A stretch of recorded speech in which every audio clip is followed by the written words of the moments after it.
Ya baik, Assalamualaikum warahmatullahi wabarakatuh. Salam. Ah, Sebenarnya tidak akan ada orang yang berdebat siapa yang akan jadi menang. Jadi semua pollster akan punya kesimpulan bahwa pemenang pilpresnya adalah Prabowo. Yang mereka perdebatkan selama ini akan berlangsung satu putaran atau dua putaran. Ya, sebab semua pollster juga punya simulasi kalau-kalau terjadi putaran dua. Ya kan ada simulasi head to head.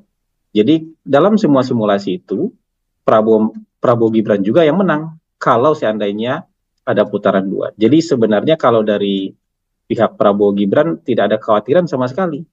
Bahkan dari pihak polster-polster juga kesimpulannya nggak akan ada yang berbeda. Bahwa mau satu putaran atau dua putaran pemenangnya adalah Prabowo Gibran. Nah, tapi kan makin ke sini makin banyak polster yang meyakini bahwa ini akan berlangsung satu putaran karena angka-angka yang mereka temukan dalam 10 hari terakhir itu terlihat kenaikan yang sangat signifikan.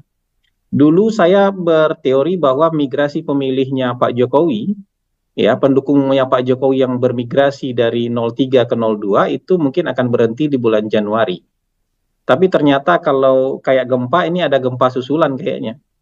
Jadi ada migrasi gelombang kedua pasca 7 Januari, pasca debat 7 Januari, dan pasca debat 21 Januari, itu migrasi itu ternyata tetap berlangsung. Ya. Dan migrasi itu yang kemudian ditangkap oleh para pollster. Burhan misalnya yang indikator Indonesia misalnya, indikator politik yang awalnya sangat yakin ini dua putaran, sekarang sudah mulai goyang dia, sudah gabung dengan sekte satu putaran dia karena dia melihat angka-angkanya juga tinggal sedikit lagi, ya, sedikit lagi untuk mendapatkan 50%.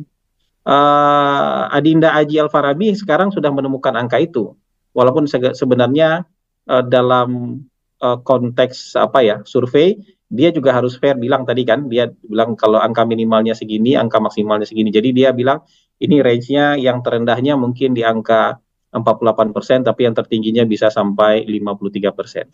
Kantor saya tuh baru selesai survei kemarin dan angkanya eh, jauh lebih tinggi dari angka yang ditemukan oleh Adinda Aji Alfarabi ini. Jadi kalau saya, ya kita semua polster ini nggak lihat angka orang sebenarnya kan. Kita yakin dengan angka kita masing-masing kan sebenarnya. Ya kalau angka kita kan memang tidak dipublikasikan, kita hanya kasih ke mungkin kasih ke 4 orang aja, ya kasih ke Pak Jokowi, kasih ke Pak Prabowo, kasih ke Bang Dasko gitu. Kita hanya kasih ke 4 orang aja. Tapi kalau kesimpulan dari kantor kita itu fix satu putaran. Karena mau ditarik dengan margin of error ke bawah pun dia tetap satu putaran.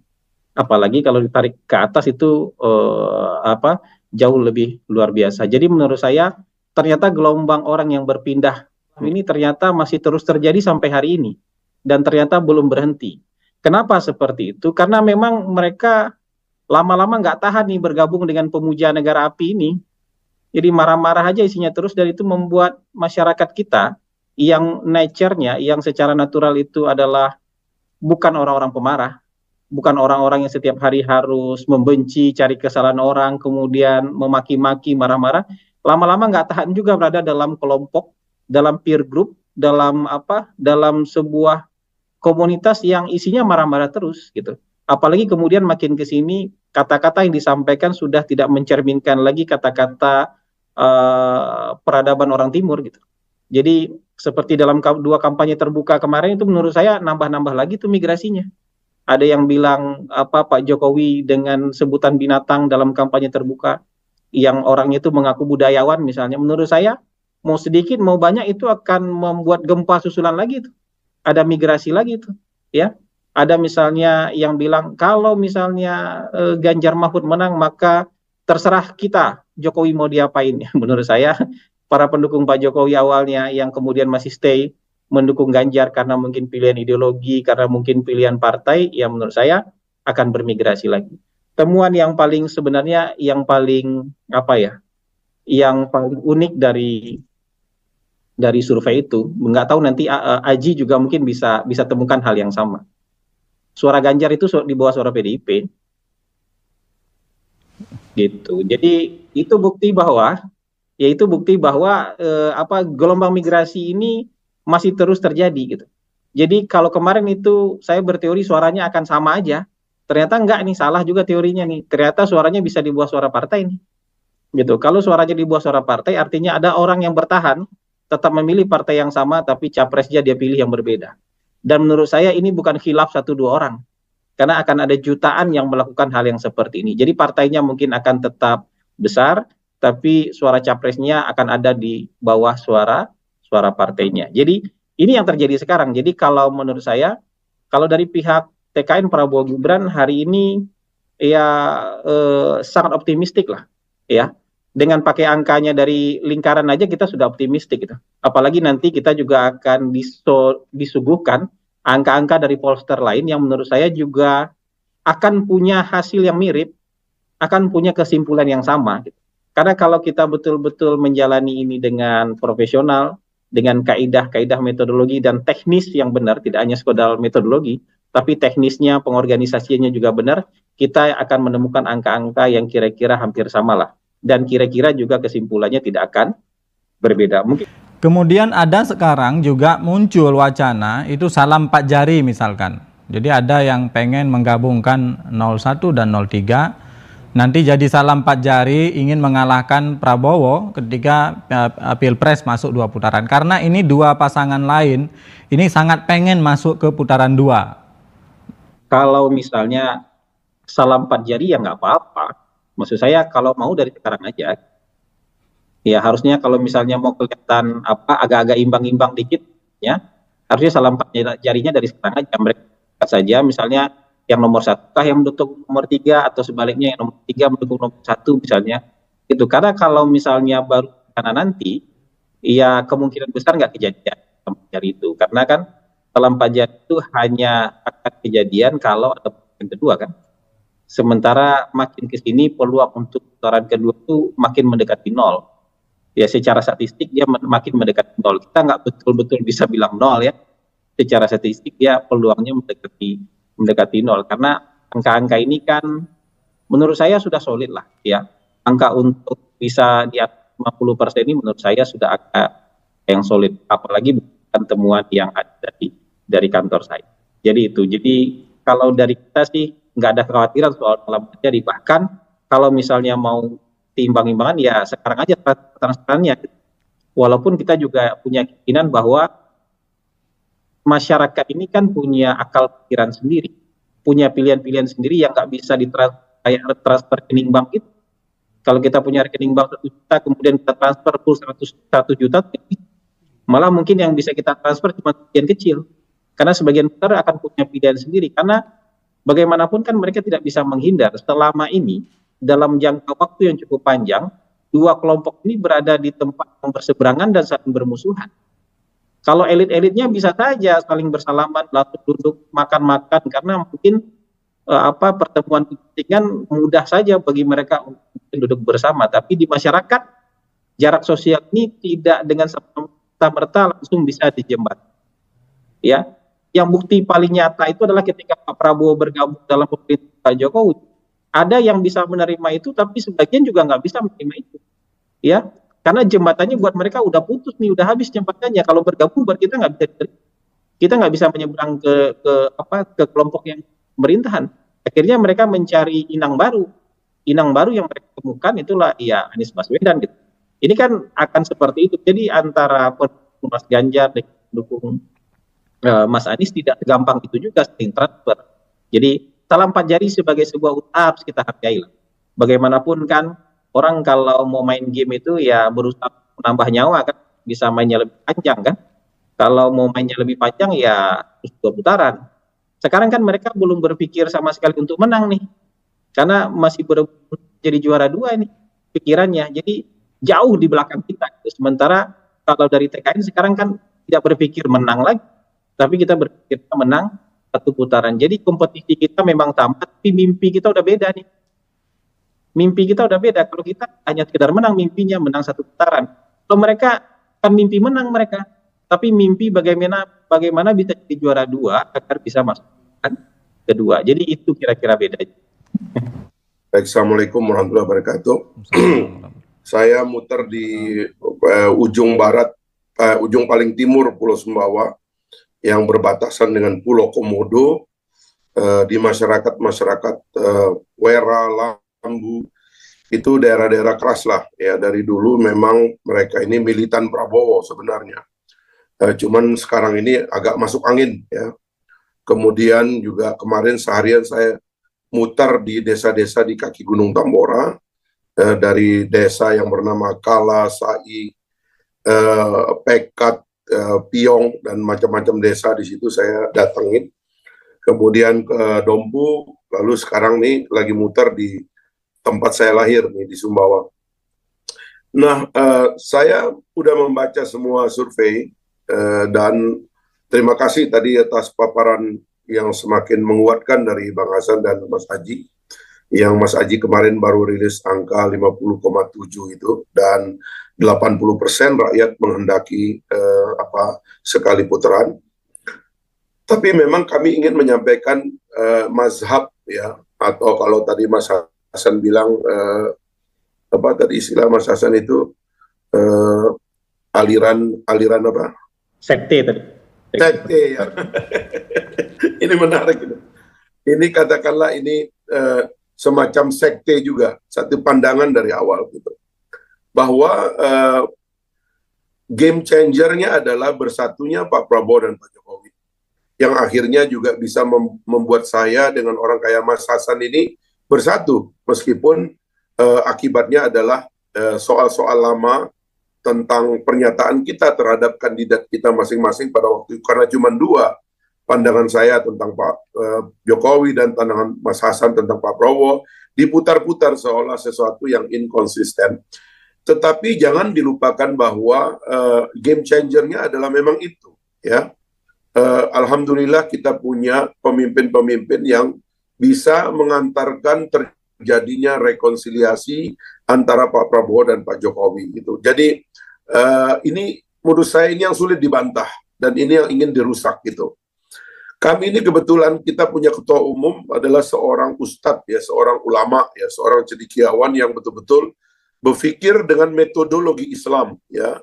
Salah satu metodologi Islam yang diajarkan oleh Pak Anies Mata dari dulu adalah bahwa Islam pada dasarnya adalah ideologi yang menyatukan, bukan ideologi yang memecah belah gitu. Kami sering dibacakan ayat di dalam Al-Quran itu, wa kadzalika ja'alnakum ummatan wasatan. Kita ini diciptakan sebagai umat pertengahan. Jadi kalau ada ekstremitas di dalam agama itu pasti bukan berasal dari Islam, karena Islam adalah agama pertengahan. Nah, dari awal kalau kita bagi persoalan ini Mas Hasan, Mas Haji jadi tiga, kita bagilah seperti membaca anatomi dari manusia ya secara umum. Maka ide rekonsiliasi ini yang sekarang terbukti sampai hari ini alhamdulillah menjadi platform terbesar dari bangsa kita sekarang ini ya, yaitu jalan tengah begitu ya. Itu kita baca dalam tiga perspektif ini gitu. Pertama itu jiwanya gitu. Apakah niat menggabungkan Pak Prabowo dan Jokowi ini adalah sesuatu yang baik gitu? Apakah niat ini benar gitu? Itu satu menurut saya, karena menurut saya inilah cara kita membaca jiwa dari masyarakat kita gitu. Kalau masyarakat melihat bahwa rekonsiliasi ini adalah kejahatan, pasti rakyat nggak akan pilih. Tapi kalau rakyat membaca bahwa ini adalah niat baik, saya kira rakyat akan pilih gitu. Itu yang pertama. Yang kedua adalah pikirannya gitu. Jadi dalam tubuh manusia itu kan ada jiwanya, ada pikirannya, ada gerakannya gitu. Pikirannya apa? Argumennya apa? Apakah kita bisa mempertanggungjawabkan bahwa bersatunya Pak Prabowo dan Pak Jokowi itu adalah good for our democracy, good for our nation, atau jelek gitu. Ini juga kita harus mampu memenangkan argumen ini secara saintifik, bahwa sebenarnya dalam situasi sekarang ini memang ada keperluan bagi bangsa kita, bagi negara kita untuk menggabungkan elitnya. Ini juga ideologi yang dari dulu diungkapkan oleh Pak Anies. Tidak ada negara kuat di dunia ini kalau elit militernya, elit teknologinya, elit investmentnya, dan elit politiknya bergabung. Kalau mereka terpecah belah, negara tidak terkonsolidasi, negara itu jadi negara gagal, negara itu nggak pernah sukses. Makanya di antara perjuangan Partai Gelora adalah jalan moderat untuk menggabungkan elit-elit bangsa yang terbiasa terpecah. Gitu. Itu kira-kira ideologinya gitu. Yang kedua adalah gerakannya. Pertanyaan berikutnya adalah apakah ada histeria di tingkat rakyat menyambut gagasan ini? Apakah rakyat bergerak, apakah bergeming, atau malah justru bergerak gitu. Ternyata yang kita lihat, mohon maaf aja, saya ini sengaja masuk ke daerah-daerah keras yang diklaim sebagai milik orang lain, dan saya baca anatomi berpikir, memang anatomi yang kekanak-kanakan menurut saya itu ada di segelintir elitnya. Dan saya juga ngomong ini di segelintir beberapa kelompok-kelompok ya yang terasosiasi dengan organisasi-organisasi Islam tertentu yang terus terang aja kita nggak tahu, tiba-tiba sangat toksik pikirannya itu karena mereka mengumpulkan data-data yang tidak benar, sama sekali tidak benar. Makanya kemarin itu ada video saya yang viral itu karena saya bilang sama teman-teman, saya tahu ini daerah garis keras, saya minta dikumpulkan 15-10 orang yang paling keras. Saya kumpul, memang dari awal udah agak dengan nuansa marah mereka itu. Kami dulu kagum sama abang, kami sekarang kecewa sekali. Kami seperti nggak punya lagi yang bisa menyalurkan aspirasi kami dan sebagainya. Pokoknya dengan nada marah. Saya karena ditantang begitu, ya saya agak belak-belakan. Cuman memang kemudian rupanya ada salah seorang yang memvideokan, ternyata live itu di Facebook, dan kemudian itu yang lagi viral sekarang ini. Karena akhirnya saya sebut nama gitu loh. Ya apa boleh buat, kemarin saya nggak sebut nama, tapi di pertemuan tertutup saya sebut nama. Dan akhirnya itu diviralkan. Saya berani mempertanggungjawabkan apa yang saya katakan gitu loh. Ya apa boleh buat, kan salah mereka sendiri kenapa ini diviralkan, tapi akhirnya saya juga berani untuk bertanggung jawab karena saya tahu ngerti persoalan gitu. Nah jadi Mas Hasan dan Mas Aji ya pemirsa sekalian, terus terang saja jiwanya, pikirannya, dan gerakannya menurut saya ini satu yang konsisten. Ini adalah panggilan zaman. Ini adalah game changer. Ini adalah ruang bagi kita tidak saja untuk meyakini bahwa ini adalah jalan yang benar begitu, tapi untuk memanggil kembali semua yang lari ke kanan dan kiri itu untuk kembali ke tengah. Saya bilang sama teman-teman, siapakah kelompok nomor 1 atau kanan ini? Adalah kelompok pendukung Pak Prabowo. Saya ketemu dengan seorang pimpinan pusat Muhammadiyah yang mengatakan begini, saya juga kaget Mas Fahri, kenapa 01 itu didominasi oleh umumnya mantan pendukung Pak Prabowo yang militan. Jadi justru bukan yang setengah-setengah yang militan. Dia bilang itu membingungkan saya, kata dia. Justru yang mudah diajak itu bekas pemilih Pak Jokowi untuk gabung ke tengah. Dia bilang yang di kanan ini, yang bekas pemilihnya Pak Prabowo justru menolak secara militan. Jadi intinya adalah yang kanan ini adalah yang marah, yang kecewa. Makanya saya ungkap di satu podcast, waktu saya ngomong dengan beberapa tokoh agama lokal Islam yang marah. Dia bilang, kenapa Anda marah sama Pak Prabowo? Oh, dia bilang, kenapa dia gabung sama Jokowi? Gitu. Kita kan merasa umat ini dihina. Terus saya bilang, jadi menurut Anda, pemimpin itu tidak boleh bersatu. Dia harus terus berperang. Tidak ada lagi jalan damai. Tidak ada lagi yang namanya perdamaian, rekonsiliasi, perjanjian, dan sebagainya. Tidak ada. Jadi pemimpin itu lebih baik bersengketa daripada gotong royong. Nafas dalam-dalam nggak bisa menjawab. Intinya ini kita menemukan adanya seed of hate gitu ya. Jadi benih kebencian yang kira-kira argumennya adalah pokoknya tidak terima kalau ada perdamaian. Umat ini kalau bisa terus-menerus ada dalam tekanan dan ada dalam ancaman, bahkan ada dalam tuduhan-tuduhan yang macam-macam, tidak mau menerima kalau umat itu pada akhirnya seperti dalam banyak perjanjian dalam agama Islam, bahkan dalam perjanjian Hudaybiyah itu, Nabi bahkan mengorbankan lambangnya, artinya sebutannya sebagai Rasulullah dihilangkan. Pengorbanan yang luar biasa. Nah, jadi itu yang terjadi di bawah, di kanan itu ada kelompok yang marah. Nah, kepada kelompok yang marah, kalau yang masih bisa dipanggil akal dan rasionalitasnya, kita panggil. Tapi kalau tidak, ya cuma bisa waktu yang menjawab. Memang saya kecewa karena sebagiannya itu yang pintar, yang bisa berbicara, yang pandai tetap tidak mau berargumen. Pokoknya ini benci ya, intinya dia nggak tahu di belakang itu ada apa. Satu.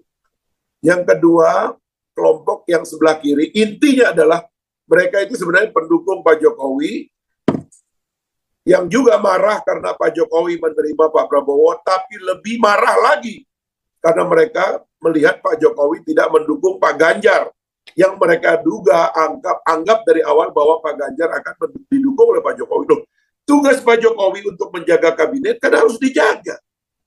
Kabinet besar ini memang terbentuk dalam satu sistem multipartisme dengan syarat-syarat threshold yang memang agak tidak rasional, tapi apapun beliau harus menjaga kabinet ini sampai ujung. Dan itu yang beliau lakukan, sehingga lebih baik mendukung Pak Prabowo yang didukung oleh mayoritas kabinet daripada yang lain yang belum tentu mendapat dukungan dari anggota kabinet yang lain. Nah, akhirnya teman-teman sekalian muncullah dua yang saya mohon maaf saya menggunakan istilah adalah kepingan, kemarahan, dan kekecewaan itu. Jadi Mas Hasan, saya melihat hari-hari ini di basis lama Pak Prabowo terjadi histeria kembali kepada Pak Prabowo. Dan saya memang mengajak semuanya, ayo kita kembali ke Pak Prabowo sekarang. Inilah masa dan musim rekonsiliasi. Dunia tidak sedang baik-baik saja. Indonesia harus berdiri tegak di depan krisis yang mengancam kita. Dan dengan Pak Prabowo dan Pak Gibran sebagai pemimpin kita ke depan, satu kolaborasi yang luar biasa antar generasi, antar kelompok dan sebagainya, Indonesia akan menjadi negara kuat dan baru Indonesia bisa berbuat banyak bagi rakyatnya, bahkan berbuat banyak bagi negara lain atau bangsa lain yang sedang dalam krisis dan juga penindasan gitu. Nah, jadi ini yang saya temukan, Mas Hasan dan Mas Aji, saya memerlukan proof ini bahwa temuan saya ini memang benar gitu loh. Saya terus terang tadinya awalnya takut masuk ke basis-basis itu karena saya udah diancam berkali-kali. Kamu habis, umat melarikan diri dari kamu. Kamu sekarang dianggap pengkhianat umat. Kamu ini sekarang musuh umat dan sebagainya. Ternyata begitu saya ketemu, mereka mengatakan, Pak Fahri, kita sekarang tetap dengan Pak Prabowo. Kita tetap dengan Pak Prabowo. Kita sudah milih Pak Prabowo 3 kali. Dia bilang, ada yang bilang 2 kali. Masa sekarang udah mau menang kita nggak pilih. Begitu logika di bawah. Dan inilah yang salah dibaca, mohon maaf aja ini. Ustadz-ustadz yang bikin fatwa dan sebagainya itu menganggap umat itu seperti pikiran mereka. Padahal umat itu inginnya adanya rekonsiliasi, perdamaian. Orang nggak mau bertengkar. Orang mau pupuknya lancar, orang mau benihnya lancar, orang mau bisa menghadapi El Nino karena keluarganya harus makan dan harus sekolah. Tapi ini yang lain itu menganggap dirinya, kemewahan berpikirnya adalah segala-galanya gitu. Nah, kita tarik mereka kembali. Itu yang kita lakukan di hari-hari belakangan ini. Itu mungkin terima kasih Mas Hasan, Mas Haji, juga moderator Mas TZU, terima kasih.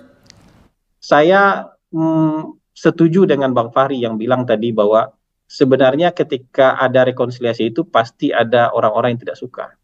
Kan memang begitu Bang, di mana-mana itu ada kaum khawarij kan Bang, orang-orang yang orang-orang yang tidak suka dengan perjanjian damai, kemudian dengan seenak perut mereka memegang kebenaran dan orang lain di luar mereka kemudian salah.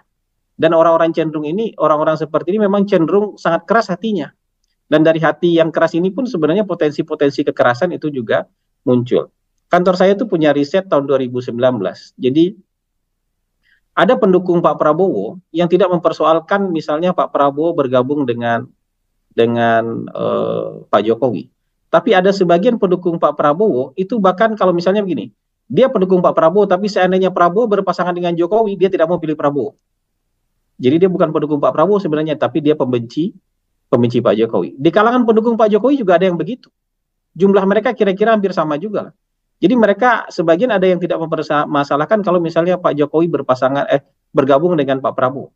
Tapi ada sebagian pendukung Pak Jokowi yang kalau misalnya kita buatkan simulasi, Jokowi berpasangan dengan Pak Prabowo, nggak mau dia. Gitu. Jadi ada khawarij di kedua belah pihak ini, ada khawarijnya. Jadi ya ini kan berbahaya nih. Khalifah-khalifah juga tewas kayaknya di tangan kaum khawarij ini dulu. Nah, jadi menurut saya ini yang jadi PR kita setelah putaran pertama nanti. ya, putaran pertama. Setelah 14 Februari ini, kita padamkan ini pemuja negara api ini, tapi PR kita adalah merangkul sebanyak mungkin mereka agar kembali ke tengah-tengah seperti ini, agar menerima bahwa persatuan, rekonsiliasi itu adalah bagian dari upaya untuk memperkuat bangsa. Lah, memang kita berhadapan dengan orang-orang yang relatif solid ini. Dari sisi keyakinannya relatif solid, dan berpolitiknya bukan mencari mana yang terbaik, tapi keyakinan politiknya soal salah dan benar. Jadi kalau dalam politik itu soal salah dan benar, ya begini. Jadi pilihan dia yang benar, pilihan orang lain salah. Jadi kalau pilihan dia akan membawa kebaikan, berarti pilihan memilih orang lain akan membawa keburukan. Kalau memilih seperti yang dia inginkan itu membawa jalan ke surga, berarti memilih yang lain menjadi jalan ke neraka misalnya. Tapi sebenarnya kita juga menemukan ya bahwa yang gejala-gejala ini juga ada sebenarnya di tempat yang ketiga gitu. Karena orang yang kemudian memilih Prabowo dianggap sebagai pengkhianat dan pendosa juga. Cuman mereka itu mungkin core-nya mungkin 15%. Ya, jadi mereka masih bisa digoyang lah. Kalaupun barang dari 37% turun jadi 30%, turun jadi 25%, sekarang mungkin tinggal 20%, 20%. Jadi mungkin bisa diturunkan terus jadi 17%, 16%, tergantung waktu yang tersedia. Tapi kalau yang core yang benar dan salah tadi itu, ya yang dengan indikator yang soal pendapat-pendapat dan pendirian soal keberagamaan tadi itu, memang mereka agak sedikit lebih besar. Mungkin core mereka 20%. Tapi kalau misalnya peer group-nya jalan, gitu, social pressure-nya jalan, mereka bisa extend sampai 25%. Jadi kalau menurut saya, ini PR ini aja lah. Ini PR kita berbangsa dan bernegara lah. Ya apapun pendirian politiknya mereka, kita bersaudara dengan mereka. Kewajiban kita ini, setelah pertengkaran, ya setelah kompetisi elektoral ini, kewajiban kita adalah mencoba mengajak mereka kembali ke tengah. Bukan soal jalan benar dan jalan yang salah, tapi kayaknya kalau berada di kutub-kutub yang ekstrim, ya itu kayaknya bukan jalan yang benar. Karena jalan yang benar itu sesuai dengan yang disebutkan tadi, di jalan pertengahan. Mungkin itu dari saya ya. Saya kira memang kita menemukan satu kenyataan bahwa argumentasi atau arsitektur daripada argumen rekonsiliasi Pak Prabowo dan Jokowi itu memang sangat kuat, dan alhamdulillah ditangkap oleh rakyat, karena salah satu dasar terkuatnya adalah bahwa ini adalah rekonsiliasi sukses gitu. Telah membuktikan suksesnya waktu menghadapi COVID, menghadapi konflik geopolitik dan krisis global, dan diharapkan akan kembali sukses untuk melanjutkan Indonesia Emas 2045. Cuman ada dua PR kita. PR pertama adalah PR di sebelah kanan ini. PR di sebelah kanan ini adalah menghadapi kelompok-kelompok dan terutama tokoh-tokoh yang intinya adalah benci Pak Jokowi dari awal gitu. Dan kebencian itulah yang menjalar ke Pak Prabowo. Sebenarnya ini kelompok-kelompok yang paling sulit diyakinkan karena mereka itu otoritatif, ya tokoh agama, ya pemimpin masjid dan sebagainya. Ini memang karena ada otoritas agama pada diri mereka, inilah yang kemudian dikonversi menjadi otoritas politik gitu. Itu kayak misalnya ada saudara Imam Samsi Ali di Amerika itu, dia adalah imam masjid di Amerika, tapi dia menggunakan otoritas keimamannya ini untuk berpolitik gitu. Dan ini berat karena sebagian dari pengikutnya Samsi Ali adalah karena agama, bukan karena politik. Tapi karena dia melebar ke politik, ya sayangnya dia praktekkan itu di Indonesia, karena dia nggak bisa praktekkan itu di Amerika.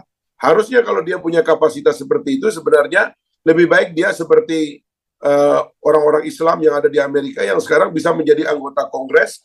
Harusnya dia bisa menjadi itu paling tidak gitu loh. Tapi ini di-spill dan dipakai untuk melakukan serangan kepada pemilu di Indonesia. Nah, orang-orang seperti ini perlu diajak duduk gitu, untuk diajak ngomong gitu loh. Karena pada dasarnya, mohon maaf aja saya katakan, ini argumennya dangkal, nggak ngerti persoalan dan tidak mengikuti proses politik di Indonesia secara baik. Nah, Saya ketemu dengan orang-orang ini, dan kemarin itu saya kan setiap pulang, Mas Hasan dan Mas Aji selalu berusaha hari Jumat khutbah Jumat karena undangan ini. Selama ini saya nolak ya, dalam pengertian khawatir gitu. Tapi saya tahu bahwa ada tema-tema khutbah itu yang tidak ngomong politik sama sekali. Kita ngomong tentang keumatan. Kemarin saya khutbah di satu tempat, di tempat kelahiran saya ini, Masjid Jami, yang ribuan orang hadir. Dia bilang, saya tanya kan berapa menit di sini, maksimal sama sholat 30 menit, kan memang khutbah itu harus pendek. Saya khutbah, saya ceritakan tentang sejarah Islam dan bagaimana kematangan pribadi dibangun gitu. Itu singkat, kebetulan karena di kampung saya suka terharu itu kalau khutbah di kampung itu sambil agak menangis begitu. Itu habis saya khutbah, orang-orang datang peluk saya, dia bilang, kita udah lama nggak dengar khutbah kayak begini, dan wah ini kemarin banyak yang kesel karena khotibnya ini caleg tapi ngomong politik dalam khutbah dan jadi 1 jam begitu.